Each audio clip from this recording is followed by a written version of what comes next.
This week, Tesla confirms a massive hardware change to improve autonomy. And Xiaomi announces the YU7 SUV, and you won't believe it, within 3 minutes secures 200,000 pre-orders. And we'll talk Robotaxi and answer some of your burning questions. All that and more starts right now. What a week. What a week.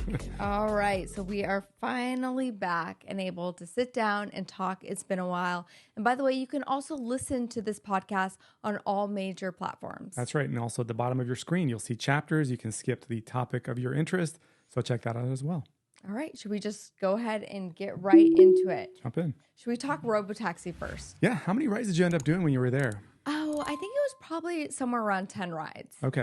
All right. Yeah, I was in and out quickly because it was such a last minute thing. Like 2 days notice. 2 days notice. You Get your own go tickets, with me. jump on in and come on down. Yes, exactly. It was like very last minute notice. And with everything else going on, I really couldn't handle more than 2 days. But I do plan on going back. Yes. And a lot of people having a lot of questions. And I just wanted to know your overall experience. What was it like when you were out there? Overall, out of the rides that I did, say I did 10 rides, 9 of them were perfect, super smooth. There was that one ride that, of course, was the ride that we were doing our race of Robotaxi versus Waymo. And I did have a slight, well, not slight. I had a phantom braking Don't incident. sugarcoat it now. I know. It's really hard not to. But like at the same time, I did have that experience. I don't know 100% what caused it. I just assume it was from the sun glare because I was experiencing heavy sun glare during that moment. And we've seen that happen even in our Juniper, which I was surprised a couple of months ago on FSD taking one of the kids to school. We had that exact same thing happen. And I was assuming hardware 4, it's going to resolve it. It didn't do it. So, yes. Yeah. I would love to sit down with someone from Tesla and look over the footage of what actually was happening inside the vehicle I was in when that happened to know what was happening. I would love some more transparency. Absolutely. And your seatbelt too. Some people had concerns about, hey, if you had your seatbelt on, you wouldn't look so I appreciate their concern for my safety. My seatbelt was on. The issue was that the strap that goes across was not in the proper place. And I'll give them that. It was not how it's supposed to be on. And that is because when I'm filming, I wear a microphone and it usually sits right here. Right now we have these microphones going. But when I'm filming in the vehicle, I have our little clip-on microphones. And at the previous Tesla Robotaxi event, where we got to see Cybercab and everything like that, I actually clipped it onto the seatbelt. And when I left the vehicle, I was in like... It's probably in a Cybercab somewhere right now. it was stayed in the vehicle. I forgot to take it out. And so with this, I knew that I was very distracted. We were racing. I had a lot going on. So I was like, don't put it on the seatbelt like I typically do. Put it on your shirt. But then it was rubbing. So I was kind of holding it down, or at times I kind of put it underneath my arm. And because of that, it looked like I didn't have my seatbelt on. But it was on. The Robotaxi will not start or even move if your seatbelt's not on. So you got to download the app, which is independent of the Tesla app. It's going to be directly related to the Cybercab itself. And so you download the app. It's completely independent, but you do log in with your Tesla sign-in details. So if you are a Tesla owner, you log in with that. So your credit card and all that is linked to it. The same way your credit card is linked when you go to supercharge a vehicle and you initiate a ride like you would on Uber or Lyft.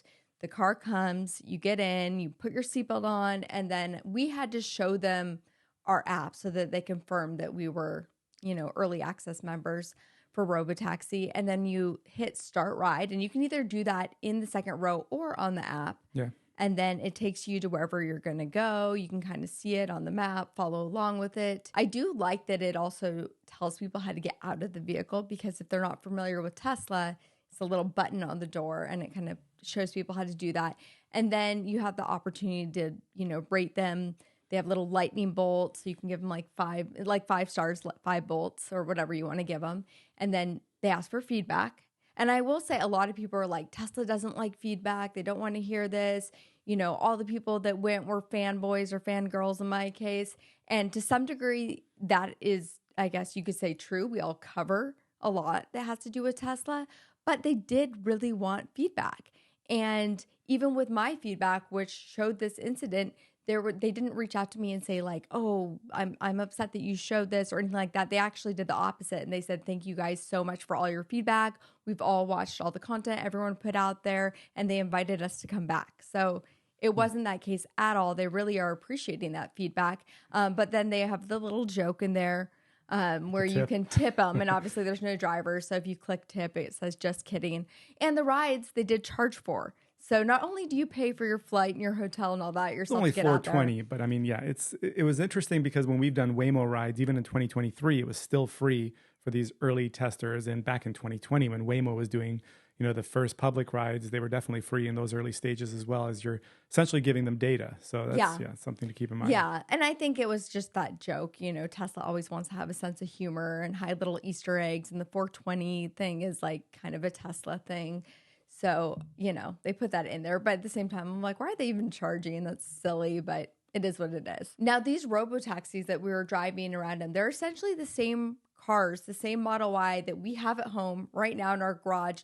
They have the same hardware 4 on them. They have some kind of updated FSD, which they didn't tell us exactly what they have, but it's literally the same thing. And Robotaxi is essentially the service. It's the app that can be used for rideshare. Now, it gets confused sometimes with Cybercab, and Cybercab will be the new vehicle that will be coming out that's dedicated for Robotaxi. Now, Tesla did confirm just recently that there is going to be new hardware coming to some Teslas to improve autonomy.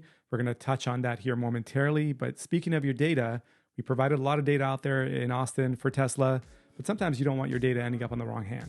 One of the biggest concerns people have about getting rid of old electronics is being able to wipe their data, but you'd be surprised how much of your data is already floating around and scammers are loving it. I honestly think that with AI now, it's getting harder and harder to keep up, but that's why I love that back in 2023, I signed up for Delete Me, and it's probably one of the best things that I've ever done for my online safety. And I also love that they're sponsoring today's video. Data brokers are constantly out there collecting huge amounts of personally identifiable info from places like public records and social media accounts. They aggregate, analyze, and sell your info to those with interest in this data, and just like that, you get on these lists. My recent report just came out, and you can see Delete Me's privacy experts actually reviewed over 4,600 listings. They found my personal info being sold by 4 different data brokers, and they went ahead and removed every one of those. If I did this myself, it would take about 65 hours to do all this, but that's what makes Delete Me actually work, is that it continues to scan the web every single month and then remove listings that data brokers are trying to sell with me in it. You can go ahead and try it yourself at joindeleteme.com/KimJava, and be sure to use the code KimJava to get 20% off all consumer plans. All right, let's get back to the video. So PJ, we've known for a while that the refresh Model 3 and the Y both have front-facing cameras. Cybertruck has a front-facing camera, and then they just announced that the new refresh Model S and X will also have a front-facing camera. Yeah, but something changed about it. It's the language that's inside the description of the front-facing camera, because for the first time ever, Tesla's now saying the front-facing camera is going to begin to be used for autopilot, for summon features, for full self-driving. This is the only camera up until in the last week or so where Tesla had specifically, even at the launch of the Model Y in January in Juniper, they had said it was for a wider field of view. It did not have anything to do with tapping into that for autonomy. Now they're saying they're going to begin to use that in addition to the other 8 cameras around the vehicle and the one inside the cabin.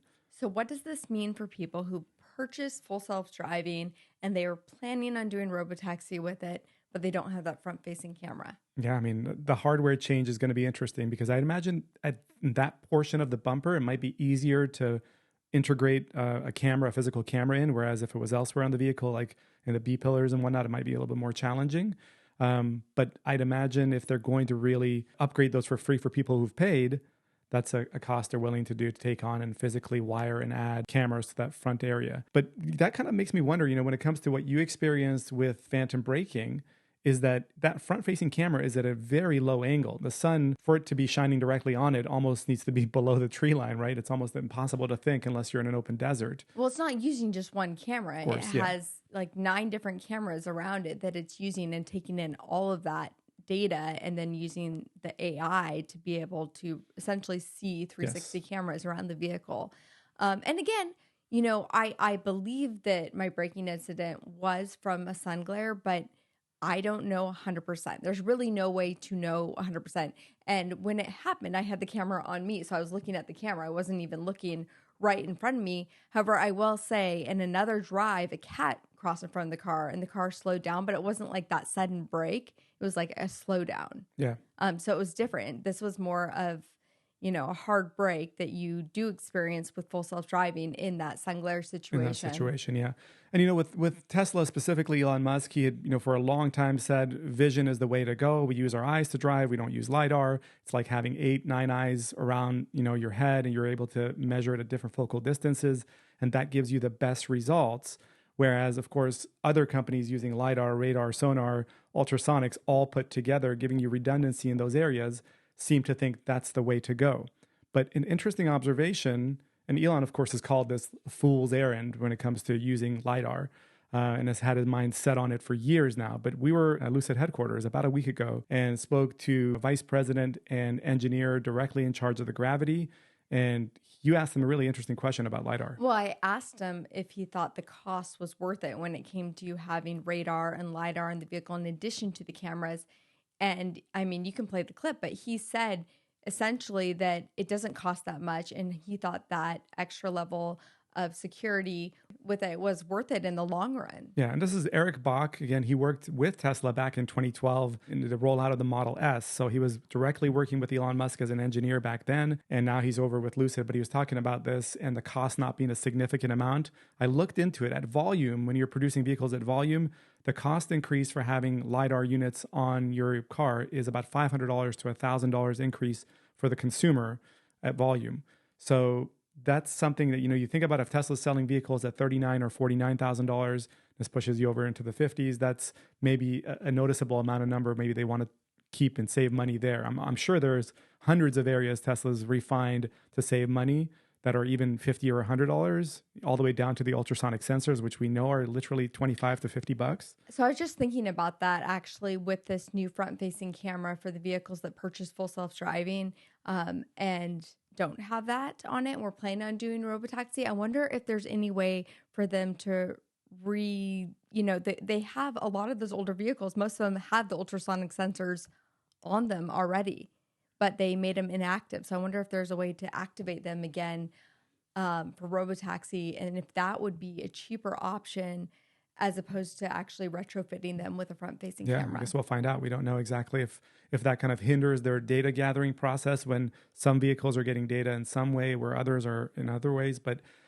we've reached out to Tesla, and you're trying to see if you can get in and possibly talk to one of the Tesla AI people that does full self-driving and engineering on that side to get more insights about how vision really all comes together. I mean, there's so many questions, and I definitely wish there was a little more transparency talking to an engineer so that we could all learn and kind of see how they figured this out, how they calculate it, and what the car is actually seeing. I'd love to go through my drive and look at the data and see how they collected that and what they're doing to fix that.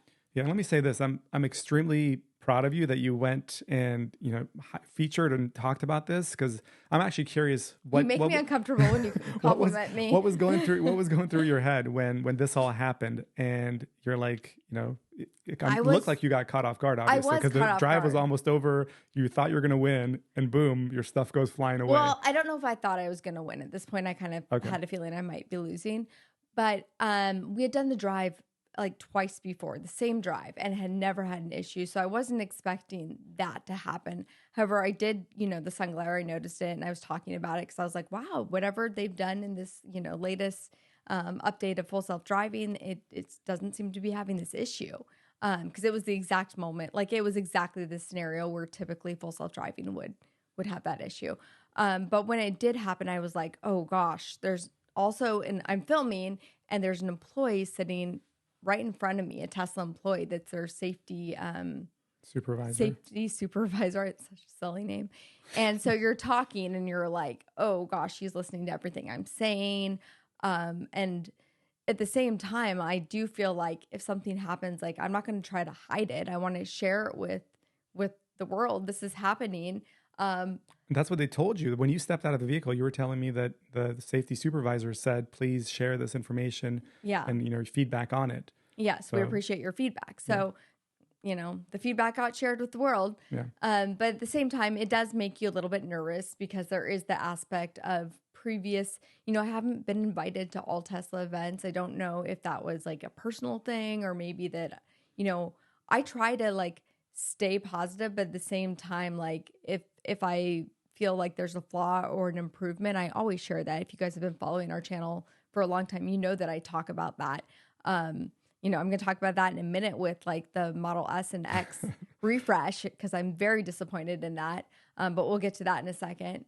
But I try to just stay honest. But at the same time, you know, you're like, wow, this happened. Let me take a beat and like realize that like what I'm going to do with all this information. At the same time, like we're in the middle of a race and like the adrenaline's high and I'm feeling like super competitive with the racing. And I knew, you know, Dan had like a lead. So I was like, what's going on? Like we took slightly different paths. Like, you know, did I get there faster? You know, that's a whole nother thing we haven't even talked about. The fact that Waymo was able to take a different path that actually had no traffic, and I got second. And it got up to higher speeds. So I don't know if other people's drives showed the Robotaxi getting up to 50 miles an hour at any point, or if in these very early stages. And you've got to remember, of course, Tesla has a target on their back. They get much more notoriety and spotlight than Waymo did back in the early days. And people forget that in 2020, Waymo, with a supervisor in the driver's seat who was not actively driving, but in the driver's seat, you know, a lapse of judgment for a second in the dark, strikes a pedestrian, takes a pedestrian's life. This all happened. And unfortunately, something like that is probably going to happen with other ride-hailing services. Could you imagine if that But if happened? it happens with a Tesla, I mean, you'll see the stock price free fall, whether it's for, you know, for a few days, for an extended period. Tesla's right-hand man won't be the only one getting fired if that happens. Well, that's a story coming up here in a second. But yeah, we can transition over to the Model S and X, because amid all of this, the S and X, the big refresh we expected, finally came to fruition. And of course, this is around the same time where we were checking out the Gravity, and we're like, hold on. They know what the competition has, even with the Rivian R1S and what it, you know, the refresh version of that offers. And they really didn't come in with too much. And I think a lot of people, even diehard Tesla fans, are a bit disappointed in the refresh S and X. Of course, there's new paint color, new wheel design, front bumper camera that we talked about, ambient lighting. All of these things are a given. But with this price delta between the Y and the X, or the S and the 3, you want massaging seats, or just some things that are a little bit more premium. Starlink should have been in it. For Wi-Fi, yeah. For Wi-Fi, it should have had the massaging seats. So many, it's really difficult because I get a chance with our channel to review all different electric vehicles out there, and I see what's out there. I see the competition. I see what's in China, and Tesla is known for being kind of having the best, right? The best tech. And I felt like initially with Tesla, anything else I compared it to, I went back and I said, you know, it's just not as good as Tesla. Tesla's already doing it. They're doing it right now. But now with this refresh, I'm like, okay, you're going to be falling behind. Yeah. You're falling behind if you don't make some of these changes. And it's not a matter of just like these little changes. They need to do something bigger. And why aren't they changing the overall, the outside of it? The aesthetic, yeah. The design, I mean, there's a little bit of, you know, darker trim in the Tesla logo and the bumper area, but nothing significant. It looks largely the same as it did in 2015. And they, you know, the big change is a new color, which is basically what I already have our Model X wrapped in. Yeah. The price went up $5,000. Range increased 5 to 7%, I believe, or 5 to 7 miles, I should say. The negligible in there, and of course the paint color, the wheel design, and the bumper camera and the ambient lighting. That's it. A fridge and massaging seats should have been added. The fridge would have, I thought that would have been easy, and that would have, you know, added a little bit of a wow factor. We've seen so many vehicles in different markets that provide that, and it does seem to make customers more excited. And yeah, it's disappointing. There's no way to put it. I felt kind of disappointed. I was like, this is it? I made a whole video talking about all the things that I felt like they should have done, and it was like, no one was listening. Nobody watched that video. A lot of people, well, I mean, I think a lot of people agreed with some of the stuff because you didn't have really pie in the sky expectations. You just, you know, said, these are the basics. These are what I'd like to see. And this is what you probably should introduce if you're wanting to compete with, whether it's the EX90s or the Gravities or even the Rivian. These are easy things to implement in, but obviously it's not their focus. I mean, obviously it's robotics and autonomy. But did they even add like vehicle to home charging and things like that? Like why is the interval architecture not inside of their, when they're encouraging everyone else their to do it? Fabergé egg, you know, which is the Model X? It's like, well, actually make that the Fabergé egg. Put everything that you have out there and stick it in those vehicles. If you want people to pay these high price tags for it, Otherwise, I think a lot of people are going to be jumping ship and they're going to go, if they're Model X owners, they're going to be going over to Gravity. And, I hate to say that, but yeah, here's where, to me, it kind of is the balancing act, because full self-driving, as you saw in Austin, is really impressive. I love using it every single day in my Juniper. And we tried it with the Gravity, and it was just your basic level 2 with its herky-jerky movements that Tesla would have like 5 years ago. Yeah, the Gravity did have some like software buggy type things going on, very similar to the Air when the Air first came out. But this is how they typically go, is they get those vehicles out there first and then they do some updates, and now the Air is flawless. I mean, Cybertruck had major software issues as well early on. So I think that it's going to be there. But also when it comes to like full self-driving, people that buy the S and X are not going to be entering those vehicles into Robotaxi. Those are not like the vehicles you would be putting in a Robotaxi. So that you don't really care too much about, I would say. But, having a good full self-driving... but the owners of these vehicles are going to, enjoy not having to drive when it comes to it. And I think, it's clearly, once we get the safety person out of there and we're confident enough that then you can get your own Juniper Model Y or refresh Model 3s in here with hardware 4 in Austin, doing the same thing side by side with Tesla's own, fleet, then the confidence increases on this thing's the real deal. But I don't think we haven't experienced what Lucid really has to offer with their full self-driving yet. Yeah. We haven't fully had a chance. You asked one of their engineers about licensing potential of licensing and maybe even working with another brand, maybe like a Tesla. And he wasn't really open to giving you too much insight. He wouldn't tell me too much. He said that they've had a lot of discussions. Well, it was also, I wanted to talk to him about their small drive unit and being able to put that into other vehicles that, haven't quite figured out how to get a front trunk in and things like that. But I think I would like to experience when Lucid does their full self-driving, what that's really like, because they do have the LiDAR and the radar and all that in there as well. They're not where Tesla is right now. They're a little bit behind, but it will get there. I feel like it will get there. We know that they have that the money that Elon was trying to get, the funding secured money. Saudi money, yeah. So, I think it will get there eventually. When it comes to all EVs, really, there's a lot of options. I think Tesla had the lead for so long, but now, if you're looking for any segment of EV, there's a lot of different options available. And that's resulting in declining sales in parts of North America and Europe. And because of that, it looks like Tesla is letting go of some people. Yeah. Omid Afshar, that's the head of global operations and sales for the European and the North American market. He was just fired in the past 24 or so hours, apparently getting the blame for the decline in sales. And of course, it's happened to a lot of other EV makers as well. Tesla specifically, I believe they're down 5 straight months now of sales declining in the European market, at least, and about a 10% drop in global deliveries so far this quarter. Of course, this is not the only high-level departure. I think it was Milan Kovac, who is the head of engineering for the Optimus humanoid robot program, who just let go in recent months as well.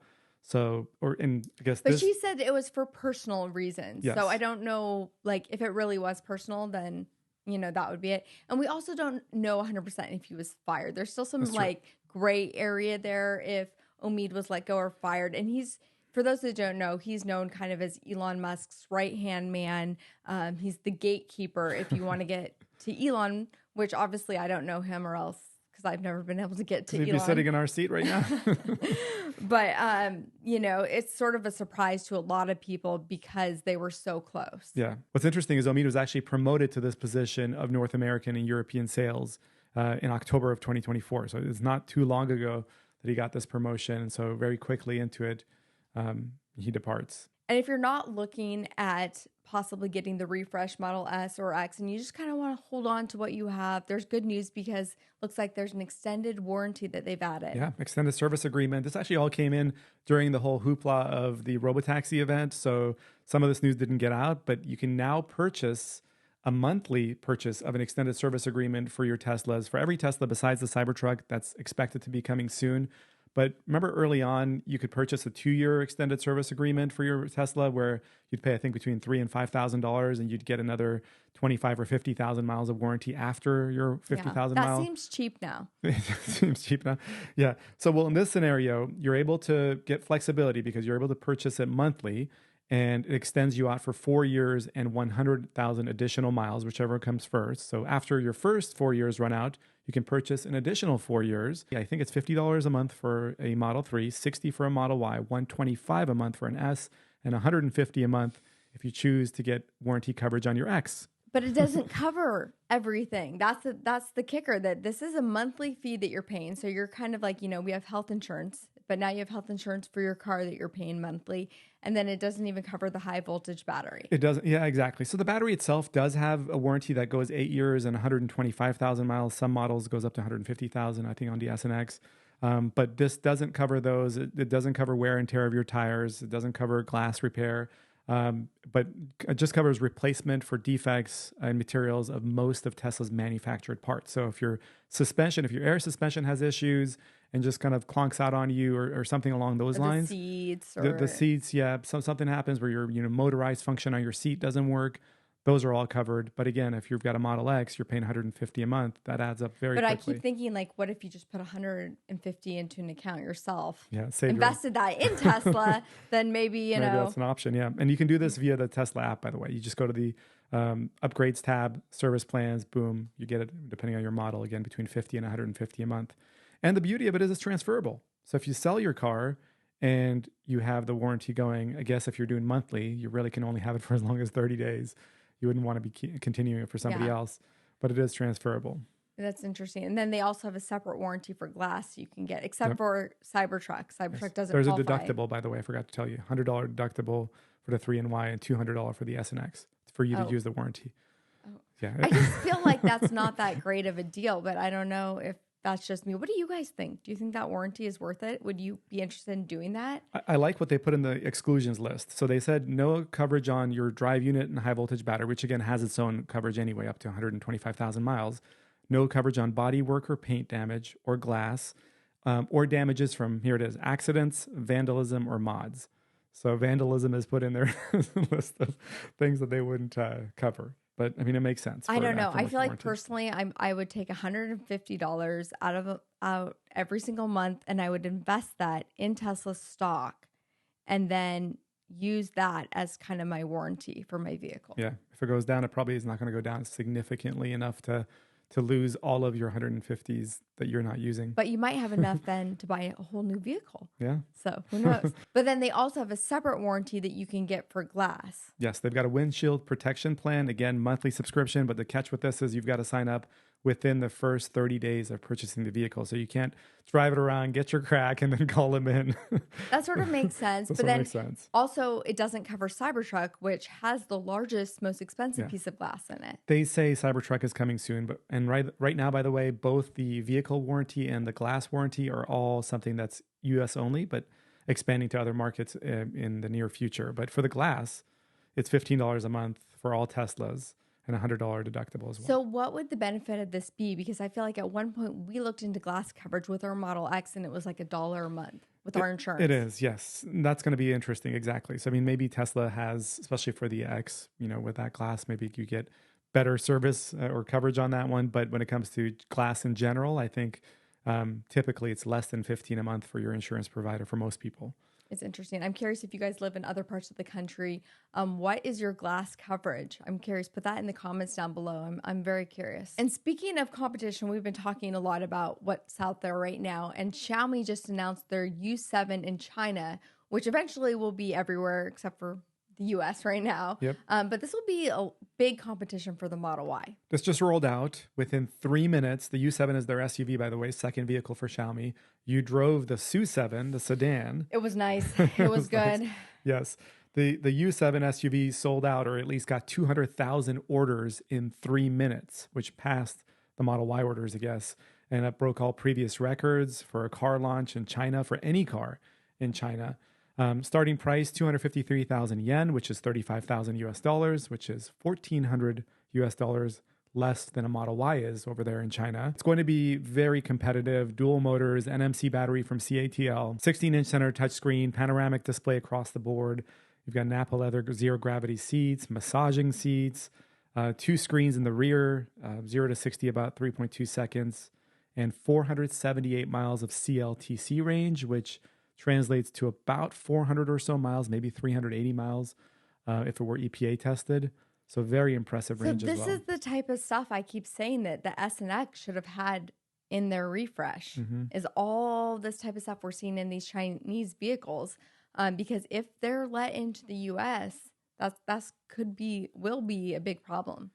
Yeah, I mean, the fanboy side of me wants to think, okay, maybe Tesla's doing this or not caring enough to bring more to it, to any of the vehicles to have these, exciting features at lower prices, because they're like, we got this down with FSD. We're that confident in it. We've already said it's going to be our vast majority of our money making, or the robotics and AI. And cars are going to be secondary. And in 20 years, you're going to think of Tesla and be like, oh, wow, they sold cars. Maybe that's what they're saying. I don't know. I don't know. We'll see what happens in the future. And Xiaomi, they're a big cell phone company. So this is, they've gotten into cars now, and their cars are pretty amazing. Besides being amazing, honestly, that when 200,000 orders come in and people who've had the SU7 are extremely high on this car because it's that good, that speaks for itself in that market. And of course, it's going to expand to other markets. This is going to eat into Tesla sales over in China, which is a far more important market than any of, what we're dealing with here in North America or even Europe. And by the way, the YU7, it does have 11 high-def cameras. It has a roof-mounted LiDAR sensor, 4D millimeter wave radar as well, and 12 ultrasonic sensors. Drag coefficient is 0.245, extremely low, and same length as the Model X, and also has a panoramic glass roof. So when I was there with you in Shanghai. Yeah. These things are next level. And then going back to some American-made vehicles, Rivian is getting rid of some of their workforce. Yeah, 140 manufacturing employees, which represents about 1% of their employees. This happened on June 25th. They're really prepping right now because in the next 12 to 18 months, the R2 is going to be rolled out. So they're prepping for the R2 smaller Model Y comparable SUV to come out in 2026. And they're saying this was kind of the layoffs were in advance of improving process inefficiencies to improve operations in the launch for that R2. We had layoffs at the end of 2024. 10% of the workforce was reduced in February of 2024. And then later on in the year, another 1% was cut last year as well. So Rivian just kind of fine tuning the balance sheet, as we see with some of these corporations, especially as they're still not profitable on every vehicle made, but we know their vehicles are fantastic and people love them. And when the R2 comes out, if it's successful, which, based on their pre-orders, I think it will be, and that's when they're going to be profitable, I'm guessing. All right, Kim, last story today, we're going to talk about BMW, because did you see they are recalling 70,000 EVs, the majority of the EVs that were built between 2022 and 2025, and they're affecting the i4, the iX, and i5 models. Now, when it comes to recalls, we have to clarify, because is this an actual physical recall, or is it just a software update? It's fascinating because it's a software update that'll fix it. So it's a very easy fix, but the software glitch leads to hardware problems. So here's what's going on with them. They're basically saying half of these 70,000 vehicles, by the way, are i4s, and the others being the iX and the i7. But they're basically saying a software glitch in the high voltage battery and high voltage control unit is causing the system to shut down, and it leads to motor power loss and potentially stalling while you're driving. Phantom braking. Potentially stalling while you're driving. But the warning actually comes on about 15 to 20 seconds before your car is going to lose power. Power steering and braking remain functional, but the vehicle stalling gives you, there's a risk for concern there. And they're saying there's been no incidents, but fascinatingly, historically, they're saying that issues with ICE cars when it comes to stalling happen because of mechanical faults. But because so many of these EVs now are software oriented, there's vulnerabilities in place now for glitches in the programming or software misbehaving that leads to the hardware like stalling from their motors shutting down. Fascinating. But it's also because of that, they're able to do a software update versus having to go in and all that and take care of it for people while they're sleeping at night. Exactly. So this software update is going to fix the hardware that glitches because of whatever error in coding that was detected. That's interesting. So, it's not just Tesla having that phantom braking. All right, guys, let me know if you still have questions about the Robotaxi. And if I go back again, what you want me to do. If you have any ideas for things you want me to test while I'm out there, put that in the comments below. And we appreciate you guys following along. Please make sure you're subscribed to our channel. It goes a long way, really helps us out a lot. And we'll catch you next time. Take care.